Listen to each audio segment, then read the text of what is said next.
5 साल बाद करी वापसी और चोट दिया जैसे इमरान हाशमी। कॉनर भाऊ आप ही की बात कर रहा हूँ। Straight to the topic, Conor McGregor ने कमबैक करा था आफ्टर 5 fucking long years। उनकी लेग इंजरी के बारे में तो आई गेस आप सबको ही पता होगा। पूरा इंटरनेशनल वीक लेजिट इसी के लिए बना हुआ था पूरा। इवन हमारे डेना साहब का भी यही कहना था कि might be the greatest comeback of all comebacks. मतलब कमबैक तो करा है बड़े भाई। कॉर्नर ने अपने सारे फैंस पे एकदम क्रेजी ही कम कर दिया है मेरे भाइयों। बंदे ने लिटरली 5 साल की हाइप 2 मिनट में खत्म कर दी भाई। एंड इस चीज को जस्टिफाई कर दिया कि कॉर्नर को सिर्फ कॉर्नर ही हरा सकता है। कॉर्नर को हमने लास्ट टाइम 5 साल पहले देखा था डस्टिन पोरियर से ट्रिलॉजी फाइट में। एंड उस फाइट में क्या हुआ था हम सबको पता है। कॉर्नर का शिन लिटरली ब्रेक हो गया था। एंड उसके बाद चैंडलर के अगेंस्ट उनका कमबैक होने वाला था back in 2024।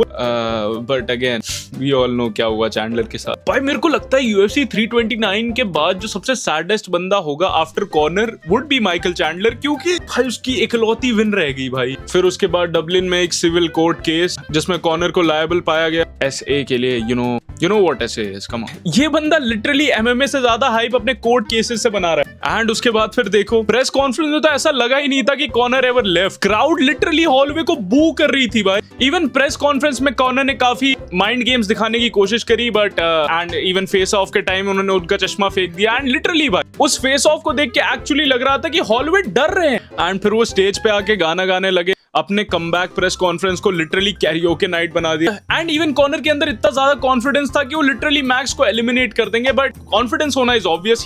He's Conor McGregor bro, come on. Okay, straight to the point, match पे आते हैं। बेल बजी, मैकग्रेगर सीधा एक जंपिंग राउंड हाउस किक करने का ट्राई करते हैं, वो भी लिटरली 2 सेकंड्स के अंदर, which was unnecessary obviously। वो नीचे गिरे, उठे और फिर गिर गए। मैक्स को लिटरली रेफरी को जाके बोलना पड़ रहा है कि भाई रोक दे, फाइट को मर जाएगा वो। कॉर्नर भी इवन ट्राई करते हैं फाइट कंटिन्यू करने की बट वो अपना लेग स्टेबल नहीं रख पा रहे थे तो रेफरी ने फाइट रोक दी। और भाई आयरनी देखो, बैक इन 2013 जब ये लोग पहली बार मिले थे, मैकग्रेगर अपना ACL तोड़ करके भी यूनानिमस डिसीजन से फाइट जीत गए थे। इवन हॉलवे भी पोस्ट फाइट इंटरव्यू में काफी सिंपैथेटिक लग रहे थे। एंड उनका ये कहना था कि उन्होंने खुद फाइट रुकवाने की कोशिश करी थी। एंड उसने हंसते हुए ये कहा कि शायद अब तीसरी फाइट का वेट करना पड़ेगा। तो ट्रिलॉजी ऑलरेडी फ्लोटेड हो चुका है लिटरली मिनट्स के अंदर। क्राउड पहले स्टंट साइलेंस थी एंड फिर बूज शुरू हुए। This time not for hallway, yes it's for हमारे कॉर्नर चीचा। वो बूज यूनिवर्स के लिए थी क्योंकि उनके लिटरली 5 साल का वेट लिटरली 69 सेकंड्स में खत्म हो जाता है। सोशल मीडिया पे अलग ही तरीके के रिएक्शंस थे। तुमने मेरी भी वीडियो देखी होगी भाई। मैं पूरी रात जाग रहा था, तुम्हें पता है। मैंने पहले इंग्लैंड नॉर्वे वाला गेम देखा जिसमें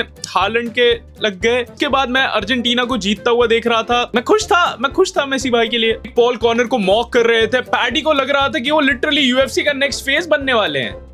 अच्छा, और फिर इस्लाम आता है अपनी क्लासिक ड्राई एनर्जी के साथ, कहता है Conor loss to Conor, congratulation Max. कुछ लोगों को लग रहा था कि कॉर्नर फाइट से पहले ही इंजर्ड थे, फाइट पहले से कैंसिल ना हो इसलिए उन्होंने ये बात नहीं बाहर निकलने दी।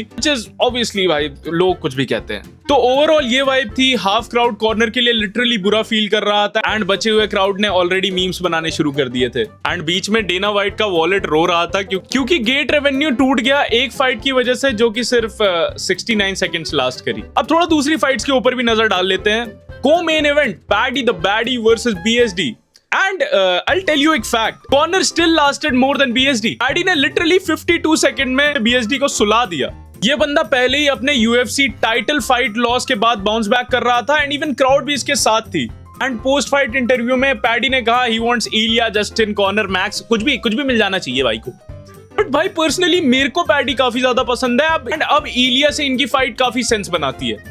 एंड फिर ब्रैंडन और कवानगे ने एक लेजिट 3 राउंड की वॉर लड़ी है भाई। And sorry for the pronunciation, मेरी थोड़ी गंदी है। एंड ये fight legit fight of the night contender थी।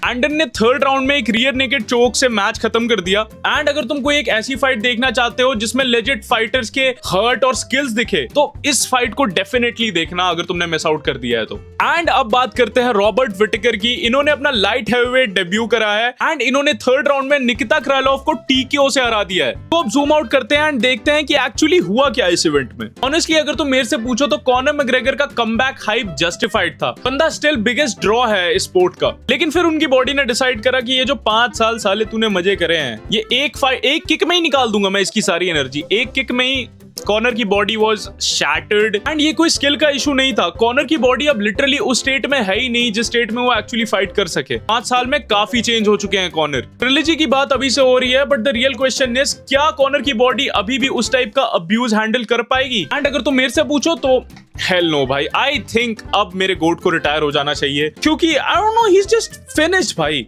आई don't see a fucking comeback bro. बाकी स्टिल मैं आपसे पूछना चाहता हूं, क्या आपको अभी भी लगता है कि कॉनर भैया कमबैक कर सकते हैं? हमें कमेंट्स में बताओ एंड सब्सक्राइब कर लेना कॉम्बैट सेंट्रल को, और मेरे को कमेंट्स में बताना थोड़े नेक्स्ट टॉपिक्स बताना यार, किस पे कवर करें।